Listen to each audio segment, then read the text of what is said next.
Dina here, and I want to give a quick shout out to those of you who are hanging out with us for the first time today. Rock Point is not your average church. It's a family of authentic people who are trying to follow Jesus and heal from life's hurts. So, if you're not okay today, trust me, you're in the right place. Whatever your struggle may be, whatever you're facing, there's help available. In fact, we want to hear from you. At any moment, you can click on the link to fill out the connection card and let us know how we can help you. A connection card is just a fancy term, an easy opportunity for you to have a conversation with us. There's a spot for you to fill out your connection information and a prayer request, or even to let us know if there's a need that we can meet for you. If you'd like to have our staff pray for you this week, we would like more information on the church, let us know.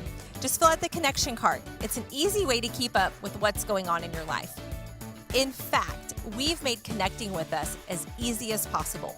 If you have a smartphone, you can pull it out right now, open up your camera app, focus your camera on the QR code, and it will lead you straight to the online connection card. I've asked the team to leave it up for just a few extra minutes while you frantically search for your phone. Thank you for letting us know what's going on in your life today.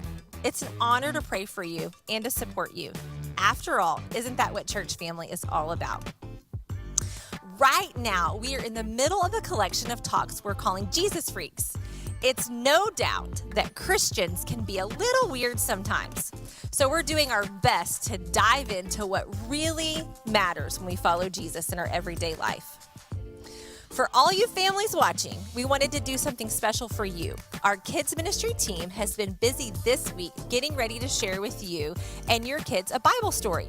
These Bible stories just help us to see what Jesus is like, how he treats people, and how he cares about, or maybe even how he made him mad. And if we're going to follow Jesus, these stories show us how. So round up the kids around the TV and get ready. In just a few minutes, we'll be playing this week's episode of Story Time. But before our band loads, we want to play just a few songs. I wanted to invite all of us to pause for just a second to pray. Prayer isn't the only thing that we do. It's the first thing we do. Who can heal those of us that are watching that are sick or struggling? Who can provide the money that we need to pay our bills or give you the patience to parent your kids? Only God can. And he has the answers you've been looking for. So let's pause for just a second and ask God to give you what you need today and to help you open up your heart to him this morning.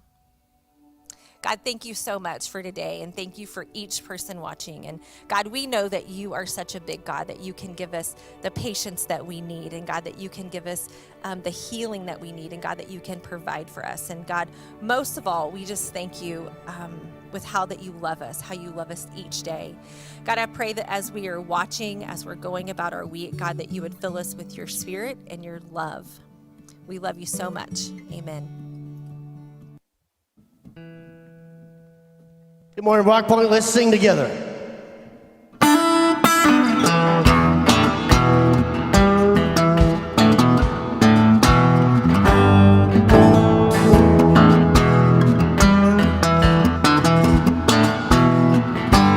Lift your head, weary sinner.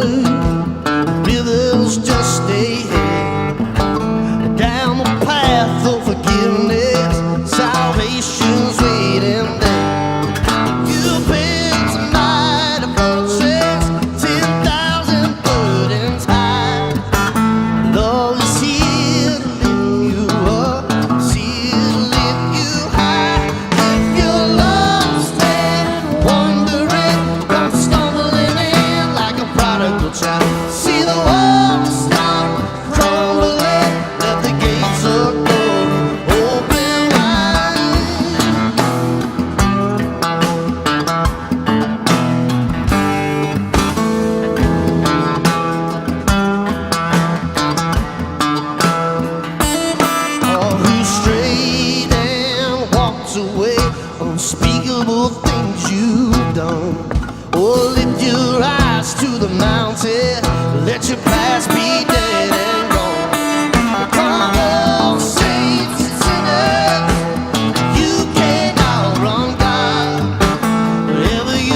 See the walls start crumbling, let the gates of glory open wide. If your love's there, wrecked again, come stumbling in like a prodigal child. See the walls start crumbling, let the gates of glory open wide. Open wide. Let the gates of glory open wide.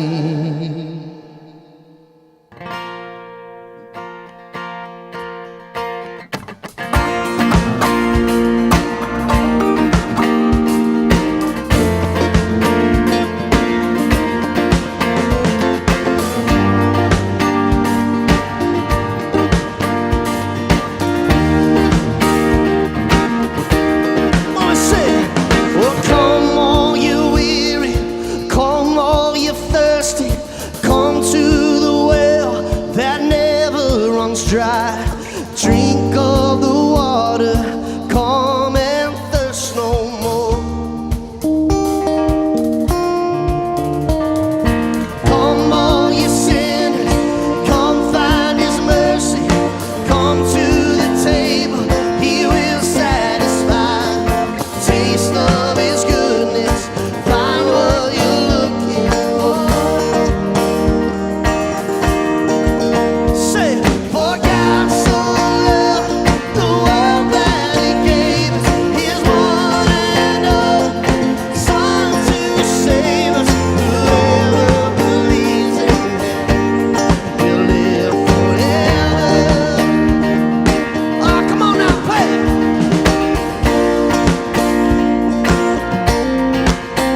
the best day ever this morning, wherever you're watching from. I hope you're getting to hang out with some friends or family. Just want you to know that you're not alone today. We're right here with you. Thanks for joining with us today. You can sit back, relax, and watch this video.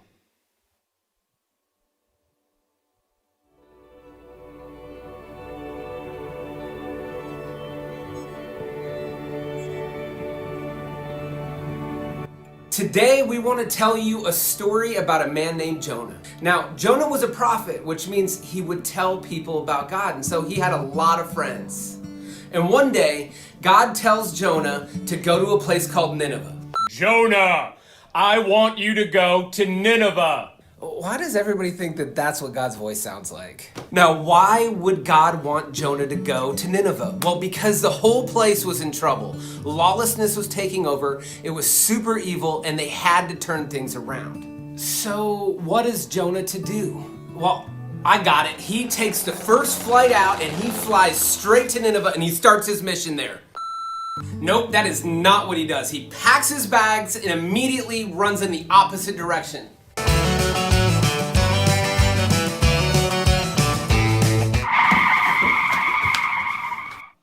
So Jonah jumps on a huge ship. Think cruise ship. Have you ever been on a cruise ship before? Okay, back to the story. And he sets sail across the Mediterranean Sea. All aboard! A few days later, on the ship, God sends a huge storm, and the crew starts fighting for their lives. Help! We're about to go overboard! Somebody save us! So there's one huge problem. God has Jonah's exact GPS location, and Jonah knows it. He is not where he's supposed to be. He was supposed to be going east, and now he's going west, and there's a huge storm, and everybody's about to die. So what does Jonah do? Well, he does what any grown man would do. He goes to the bottom of the boat, and he takes a nap.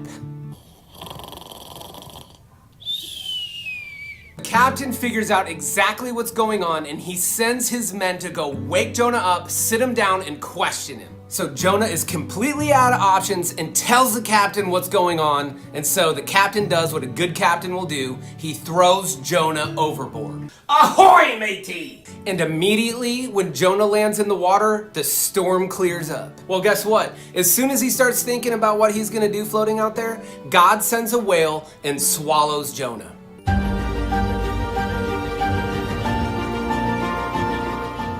And so Jonah spends 3 days in the belly of a whale. I mean, what do you do in the belly of a whale for 3 days?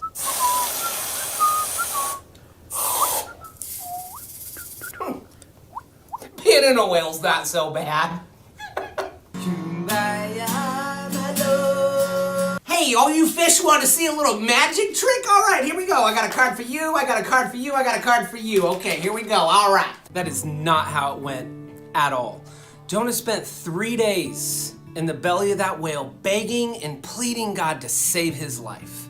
He prayed, he cried out, and he thought he was gonna die. Could you imagine the loneliness he must have been feeling? That must have been terrifying. It must have been sad. I mean, it must have been a really horrible experience. Because Jonah was all alone in the dark in the belly of a whale. Just when you think things couldn't get any stinkier, God spares his life and commands that fish to vomit him out onto dry land. After many bottles of shampoo and a long hot shower, Jonah made his way to Nineveh. And I can't imagine how scared he must have been from all the stories that he heard about the evil things going on there. But Jonah did what only he could do, and he trusted God, and he began to connect with the people there and start telling them about God. So much so, people started following him, he started drawing large crowds, and immediately the king sent to have a meeting with Jonah. Now this is the amazing part of the story. After Jonah had went the opposite way, he was disobedient to God over and over and over, and he kept trying to run from God. He used Jonah to speak to the king, and they began to tell the people there that they were going to begin fasting, they were going to begin praying, and they were going to begin worshiping God. So we can learn from Jonah's story that through God's great compassion and mercy, when we're obedient to turn things around, God does some of the most amazing work through our lives to reach the people that He's called us to reach. And because Jonah was faithful, at the end, God rescued an entire nation. Now that is pretty fantastic.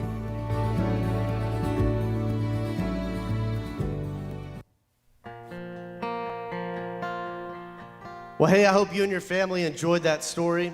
And I just want to invite you right now to not turn off or let the kids get away, but gather together around a family. We're going to sing a worship song together.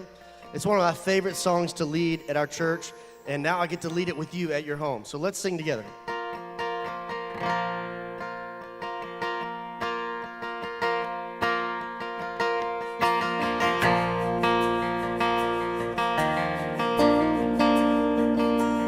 Lord, I come, I confess, bowing here, I find my rest. Without you, I'd fall apart. You're the one that guides my heart. Well, let's sing this together. Lord, I need you. Lord, I need you.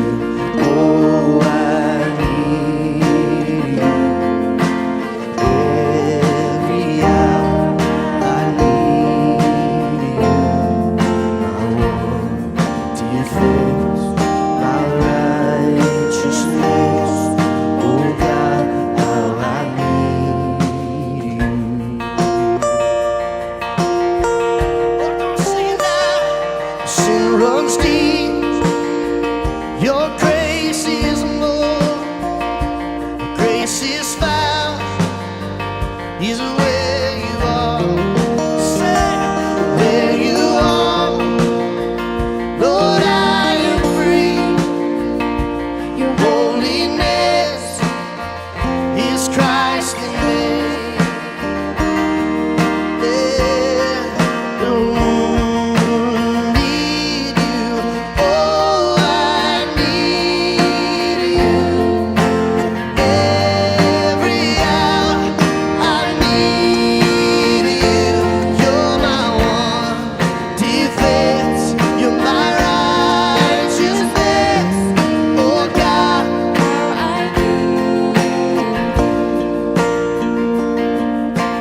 teach my song to rise to you. When temptation comes my way, when I cannot stand, I fall on you. Oh Jesus, you're my hope and stay. Yeah, Lord, I need you. Oh, I need you. Every hour I need you. You're my one defense. You're my righteousness. Oh God, how I need you. You're my one defense. You're my righteousness. Oh God, how I need you. You're my one defense. You're my righteousness. Oh God, how I need you. Come on, let's sing this together. Lord, I need you. Oh, I need you. Every hour I need you. You're my one defense. You're my righteousness. Oh God, how I need you.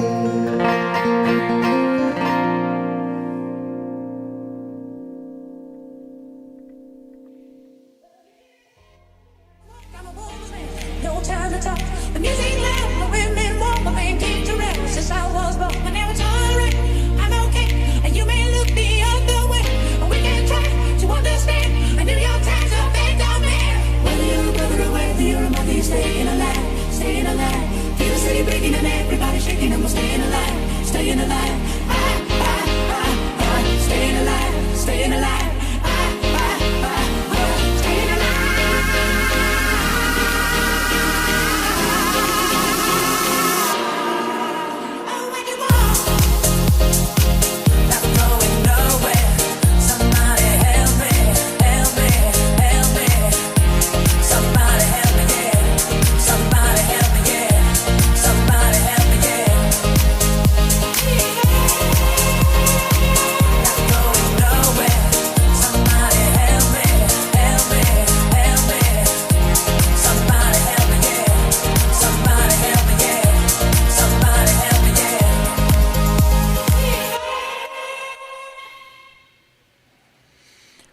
Well, good morning, Rock Point. My name is Mario. If we haven't met, I'm the campus pastor out at our Liberty Hill location. I'm so excited to be sharing with you. Today, we continue our series called Jesus Freaks. We've been talking about the non-traditional Christians that people gave this name to, and the traditional Christians that gave them to them. You know, we're in this place where they're pursuing God, and they see these new wave of believers coming, and they call them Jesus Freaks. And that's the kind of people that Jesus called towards him. You know, they were the people on the outside, the people that weren't they weren't the people that someone would pick to follow them. And Jesus picked them, and they were considered Jesus freaks. And so we've been talking about that in the last couple of weeks. Let me just recap really quick. Week 1, I talked about what it is to follow Jesus, not keep up with him, right? So what are we going to do to follow him? Last week, John talked more about following. Here's what we got to do. Here's what we want to do to follow Jesus. And so today, I want to talk about the payoff. What is the payoff to following Jesus? What's the win for us, right? What do we get? So if you're a non-believer and you're watching this or hearing this somewhere, I just want to say thanks for listening in. But we're going to talk about what happens when you follow Jesus. And then if you're a believer, let's go back to what brought us to following Jesus in the first place. What is the win for us? What's the payoff? Excuse me. So here we go. And what I thought about was, you know, this win, this payoff for us. What does someone tell someone when they're trying to get someone to go somewhere and go, hey, this is the win. This is what we got to remember. I thought about a few movies that I watched, and there's this tension in the movie, and someone rises up with these people that are on the outskirts that no one would pick, that are left out, kind of like the disciples that Jesus had in his life. And so there's these movies where there's these battle scenes and these people that, they're about to do something great. They're the underdog. They're not chosen. They're destined to lose. You know what I'm saying? And so someone rises up and they give this speech to go, here's what it's all about. Here's the win. Remember why we do this. I think about 300 and Leonidas and the guys that he faced, right? And he told them, this is where we stand. This is where they're going to come at us, but this is where they lose. And he joined with them and he said, here we go. And he raised them up, and what did they do? They won. But they were the underdogs. I thought about Braveheart, right? And they were going up a huge army, and here comes William Wallace, and he rallies everyone around them, and he gives this speech. And after that speech, they go and they fight for freedom. I thought about Weir Marshall, Coach Jack of the Thundering Herd. They had lost their entire team, and he brought everybody to this place where they had these statues of what had happened. And what does he do? He gave this speech, and it came to this climax of the movie, and he said, this is where we stand. This is what we got to remember. This is the win. This is why we do what we do. And they go out and they win. He didn't have a winning season, right? But they won that game. He called them to something greater, and that's what I want to remind us about today if you're a believer or a follower. And those people that are going, maybe, you know what, I don't know if I want to follow God. I don't know if this is my thing. I want to challenge you as well to think about the win and the payoff of this. So it's a reminder for those of us that follow God, and it's kind of a challenge for those of you that are maybe just looking on the outside in. And so those movies brought that whole, what's the win for us, to my mind. And I thought, well, Jesus did that a couple of times. He called and he rallied his guys around. He's going to give this speech about following him and how they're going to change the world. And I go, well, what would Jesus tell them? He gathered them around, gathered the 12 disciples, because here's what we're going to do. We're going to rally around this, and we're going to go. And that's what I want to share with you today. So Jesus has these guys sitting there. He gets them here. They're not the brightest guys in the world, right? Not all of them. Some of them are. But here we go. We're going to pick this up in Matthew 10, verse 16. And here's where Jesus' speech starts. He's going to send them out, and he says this, I'm sending you out like sheep among wolves. Therefore, be as shrewd as a snake and as innocent as doves. And if you go, oh, hold up, okay, back in the day, sheep, or if I heard that and I was a disciple, I'm going, hold on, Jesus. We have sheep. You're saying we're the dumbest animals that don't have any kind of defense mechanism, and you're sending us out as sheep? Well, let's just keep going. He goes, be on guard. I'd probably pay attention there, because now Jesus is telling me, be on my guard. You will be handed over to the local councils and be flogged in the synagogues. Whoa, we're supposed to be being, brought up to go change the world. You're telling us we're going to be handed over? We're going to be flogged? People are going to see us? We could possibly die? This is not the speech that they wanted to hear. And then he goes on to say this, on my account, on Jesus' account, you will be brought before governors and kings as witnesses to tell them, to them and the Gentiles. So you're going to be speaking to high-ranking officials. You're going to be brought forth, and you're going to give an account for your life and what you believe. So these guys are going, okay, what happened to the whole let's rally together and let's go conquer things? I've followed you. I've given everything up to follow you. Now you're going to tell me I'm going to be handed over. I'm like a sheep. And I'm going to be speaking in front of all these high officials. And then he keeps going. But when they arrest you, okay, I don't know how many of you have ever been arrested, but here's the thing. That's not something you want to look forward to, right? So Jesus says, when you're arrested, do not worry about what to say or how to say it. At that time, you will be given what to say. So again, you got to be picturing these guys going, okay, hold on. I gave up everything to follow you. I told my parents my career changed because I'm following you. I was sitting at the tax collector's table, getting money, making ends meet. Everything was great. And now I'm following you. Now you're telling me this. And then he's not done yet. He says this, you will be hated. You will be hated by everyone because of me. What a winning speech, right? What a rallying speech to go, hey, here's what we're going to do. You're going to be mistreated. You're going to be hated. You may be flogged. Now let's go get them. I don't know about you, but that's not the kind of speech that we're used to, right? But one of the things that I love about this is it shows us what Jesus said the Christian life is not about, right? When you become a believer, when you become a follower of God, he lets us in on this little this idea of what it's not. And I want to share 3 things with you.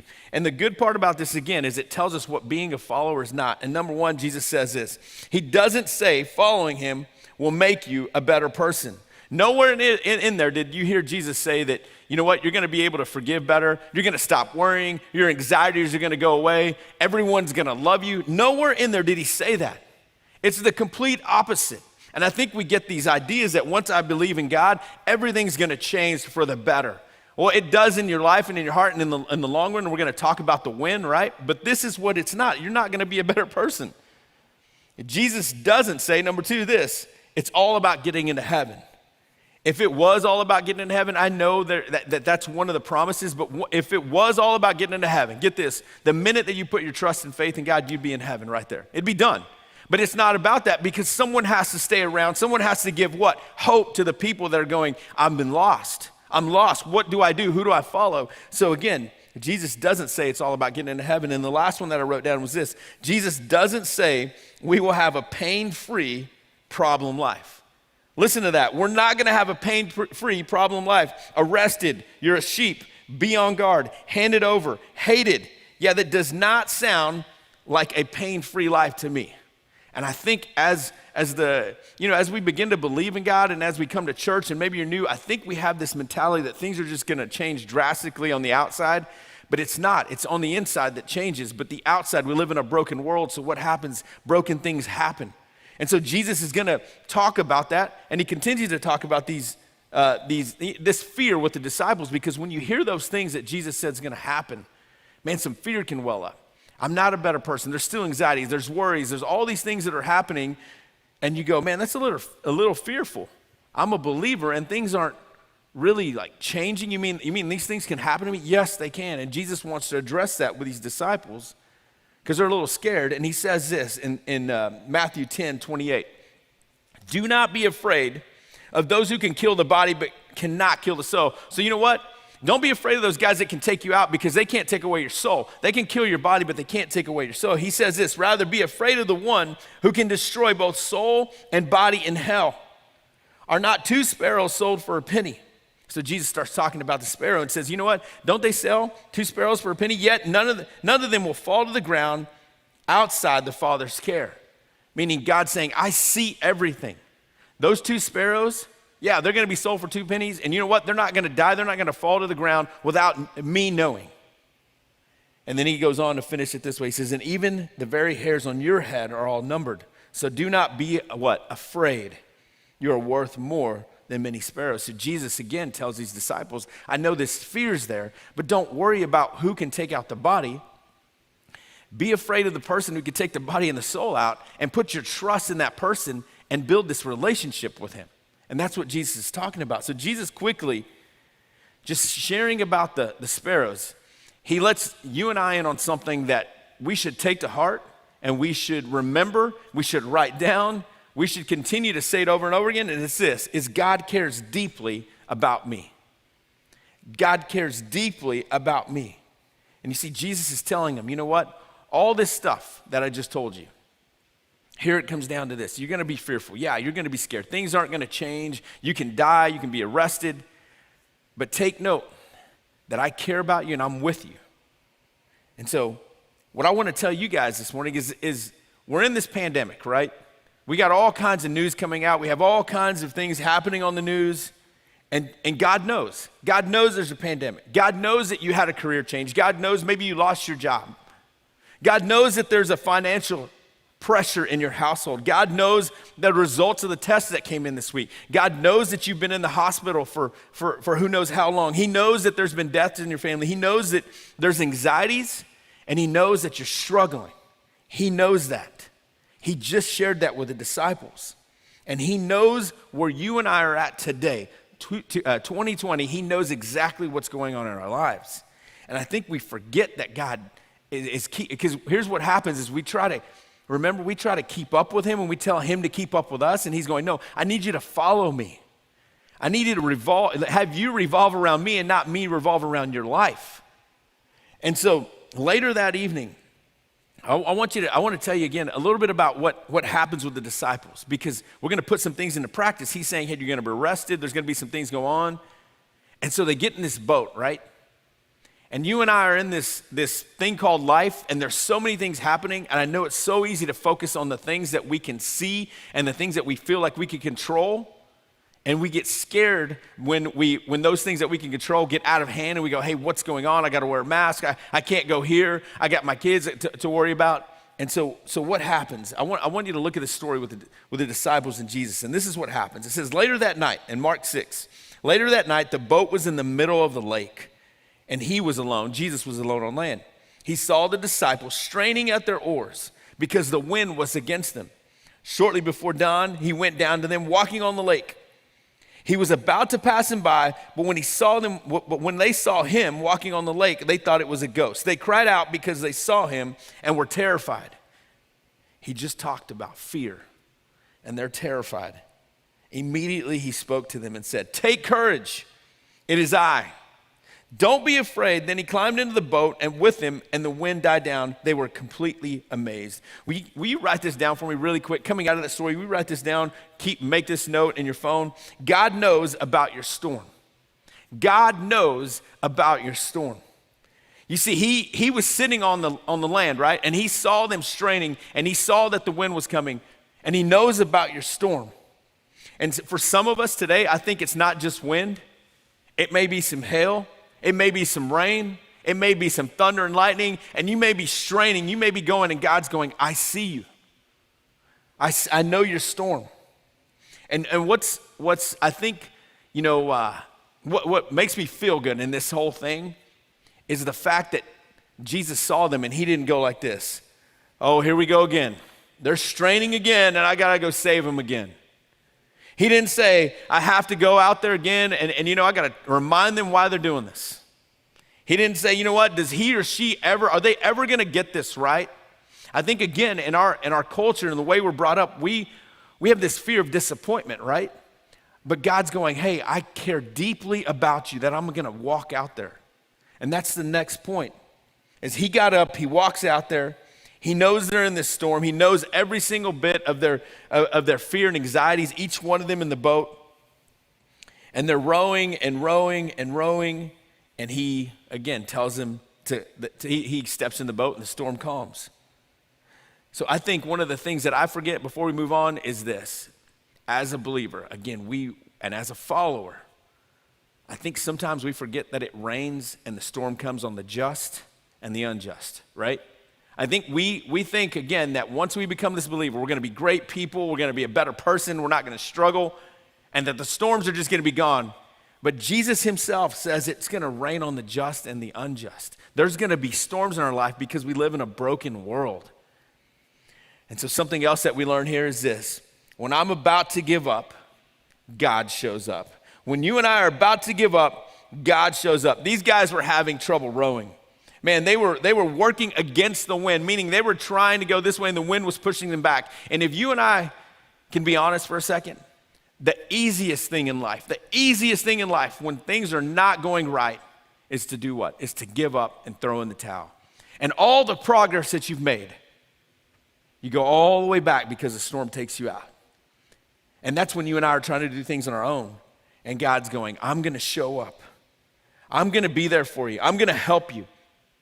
But before he shows up, we got to remember that as we're rowing, it's going to get tough. And if you and I are trying to do this on our own, and we're trying to revolve God around us and not ourselves around him, when we try to revolve God around our lives, we're rowing and we give up for a little bit, and then we believe these assumptions about the storm. We look at the lightning, we look at the thunder, we look at the rain, we look at the hail, we look at the clouds, and God's saying, I'm right here, look at me. Put your eyes on me. I'm here. So don't give up, and we're going to talk about still rowing as the storms, as we're in the storm. But God's saying, don't give up. I'm right here. I've shown up. And the last thing that I absolutely love about that God shows us about the story is God shows us who he is. God shows us who he is. You know, the disciples could have stood up in the boat and they could have yelled, man, storm, stop. The rain, the wind, stop moving. Please stop. And nothing would have happened. You and I can stand up and say, hey, I want this COVID stuff to just cease and stop, and it's not going to happen. It's God's character and who he is. And he stood up and he got in the boat, and what happened? The storm just stopped. So why can't we just stop the storms? And here's what I want you to get. Listen to this. Because he knows the big picture. Jesus knows the big picture. He knows what is being produced in you and I as we're in this storm. He knows, what more importantly, that it's going to produce faith and not fear when we focus on him. When we're focusing on the storm and the wind, fear comes. But when we focus on him, he knows what the end product is going to produce, which is faith in him. And when you have faith, what does that produce? It produces hope. When we come out of the storm, when we see another storm coming, it produces hope to keep going. So he knows what he's going to produce in us. He knows the big pictures. But I want to remind you, it's so easy that when you're in your own storm, to give up or to put your trust and hope in the oars and in the boat, when Jesus sometimes is probably telling us you're going to have to swim a little bit. This is going to get tough. And again, being a follower doesn't mean that it's going to be easy and pain-free. God promises to be with us.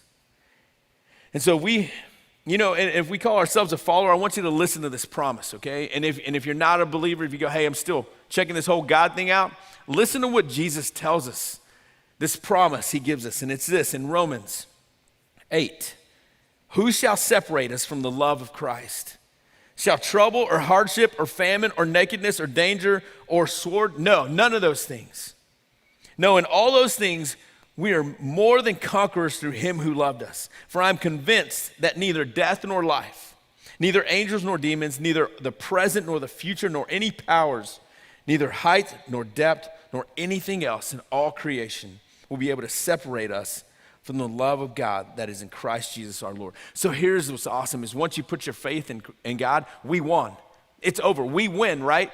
But we live in a broken world that's going to try to take us down and try to make us focus on the things that we can't control, on the storm, on the hail, on the wind, on the rain. And God's going, I promise to walk with you. And those things that can hurt your body, they're not going to take you out.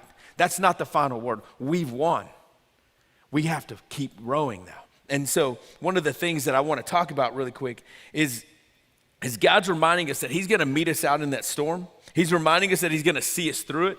He's reminding us that he doesn't want us to focus on fear, but to have faith in him so that it can produce hope. Hope for what? So that other people, when they go through a storm, they see you and they go, man, I want what he or she has.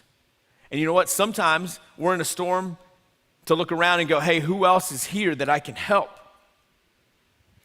And so these last two things that I want to share with you are something that I go, you know what, as followers, someone who's following Jesus and asking him to show us who he is and when he is, where he's at in these storms,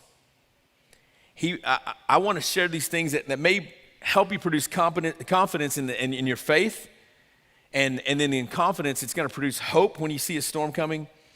But one of the things that I quickly forget is this. In a storm, we have to stay focused, okay? And here's what I want you to get, is we're focusing on God, right? It's not focusing on what we can do, because what we're doing all the time gets us back to the same place. But when you focus on God and not the storm, you focus on him, you focus on faith, it removes you from focusing strictly on the fear. Yes, we're gonna be scared, right? Yes, we're gonna have some trials. Yes, it's not gonna be pain-free and it's not gonna be easy, but when you focus on him, that's where faith comes from. So focus on God, not the wind, the lightning, the rain. And how do you do that? When you say focus on God, you look around and you go, hey, who else is here?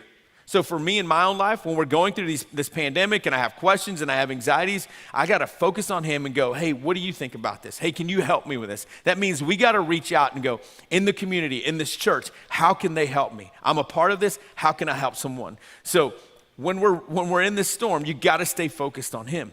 And the second most important thing for me in my personal life that I want to share with you is this, is I have to keep rowing. I have to keep rowing. And when I mean this, I mean it by this, is I got to remember that if I just stopped rowing and the wind takes me, man, that all the work that I've done to go, you know what, God, you're with me. I know you're with me, and I got to keep rowing. It'd be like me losing my job and going, God, I need a sign. And he sends all these signs, and he sends all these, these people looking for someone to apply. And you go, oh no, I'm waiting for the most perfect opportunity that God's gonna he's just gonna throw it in the boat. And I don't have to do anything. He's going, no, I need you to keep rowing. I need you to keep going, because as you're going, someone is watching you. And you know what? I'm with you. And as you make it through the storm, someone else is going to see, and they're going to see that you have what? You have hope. Where did the hope come from? The fact that you kept your faith in me. And those people around us, our neighbors, the people that are struggling, man, they need us to see that we're in this together and that the storm is on, we're all going to walk through storms, but the way that we keep rowing is going, you know what, God, I'm going to focus on you, and I just have to keep going. And there's this verse that I read this week, and it amazes me that I forget that some of these things are in the Bible, and then you start going, man, this fits so perfectly for me in my life. And it's John 13:7, and it says this, you do not realize now what I'm doing, but later you will understand.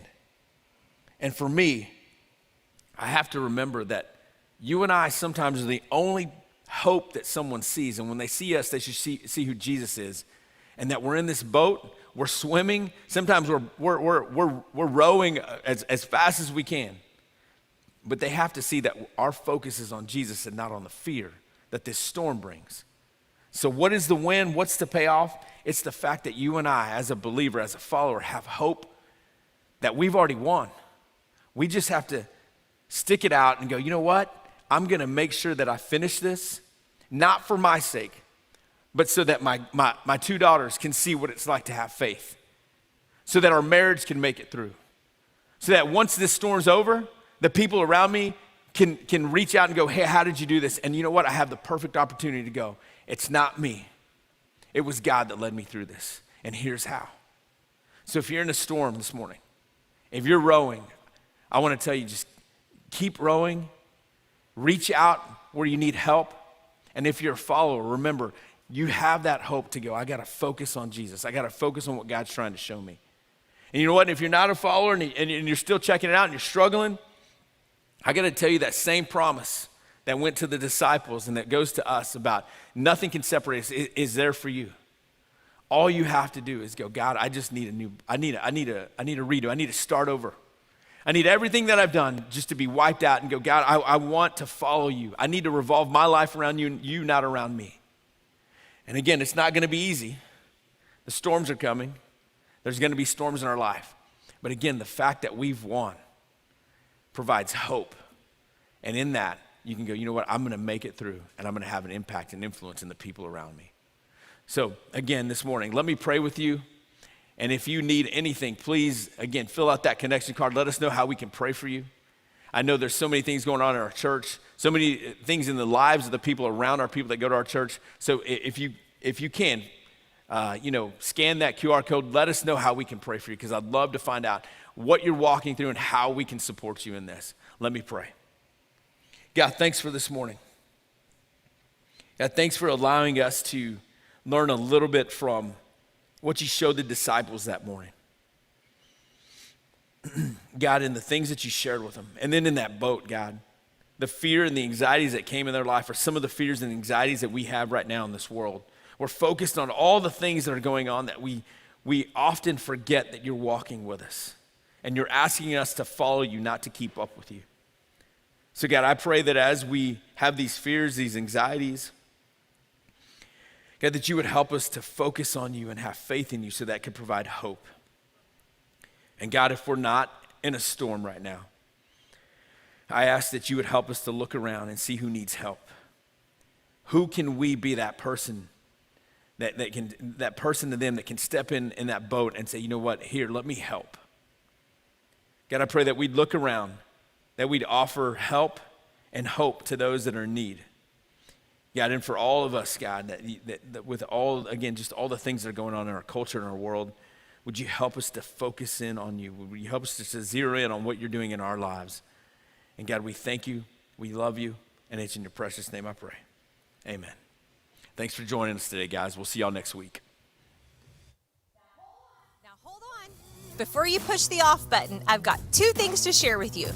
Following Jesus is all about taking your next step. For some of you, you're ready to start following. You've realized that your way doesn't work and you desperately need divine help. The good news is Jesus is willing to take you where you are today. If you're ready to start following Jesus, you can call our care center right now and talk to a real life person. For those who are making this decision today, as a church, we are so proud of you and we cannot wait to see what God does in your life. Once again, let me encourage each one of you watching, take your next step today. If you don't know what that is, spend some time alone. Have a conversation with God and ask Him to show you what your next step is. This week, so many of you will donate your time, your money, and your talent to our mission to move forward. I just want to say thank you, Rock Point family. You continue to help us heal from life's hurts. What we get to do together is make a difference in our community. If you would like to give to this mission of our church, you can scan the QR code or give online or even through the Rock Point app. In fact, for a couple of minutes, our team's going to leave up the giving information so we can end our service today. Once again, thank you for investing in the heartbeat of our church, helping people heal. And thanks for hanging out with us. And remember, for you, your family, and our church, and the community, the best is yet to come.